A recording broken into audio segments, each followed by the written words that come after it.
অবস্থায় পাহাড়ের মধ্যে কিন্তু লটকে থাকবে। অনেকেই কমেন্ট করেছে আগের ভিডিওতে এই গাড়ির গিয়ার কি এবং আমি এগুলো দেখানোর জন্য শুরুতে দেখাচ্ছি সিটগুলো কি আকর্ষণীয় দেখুন।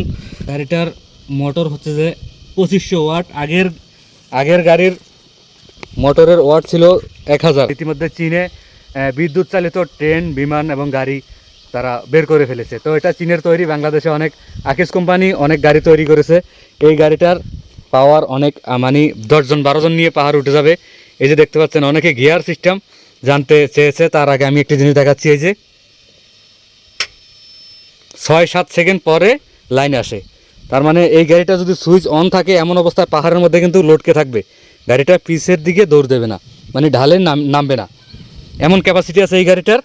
তাছাড়া আরেকটা জিনিস কি, এই যে যারা গিয়ার সিস্টেম কেমন দেখতে চেয়েছে, এই যে এটা একটা প্রিমিয়াম, এই যে দেখতে পাচ্ছেন এটা একটা প্রিমিয়াম। এই প্রিমিয়ামের মাধ্যমে কিন্তু গিয়ার বলা হয়, কিন্তু গিয়ার না, এটা ওই যে অনেক মিল ফ্যাক্টরিতে দেখা যায় প্রিমিয়াম সিস্টেম, ওই যেমন গিয়ার সাইকেলের মতো ছোট বড় এমন চাকাগুলি আর কি। এই যে এখন 1 নম্বর, এই যে 2 নম্বর, এই যে 3 নম্বর, আমি কন্টিনিউ 3 নম্বরেই চালাই।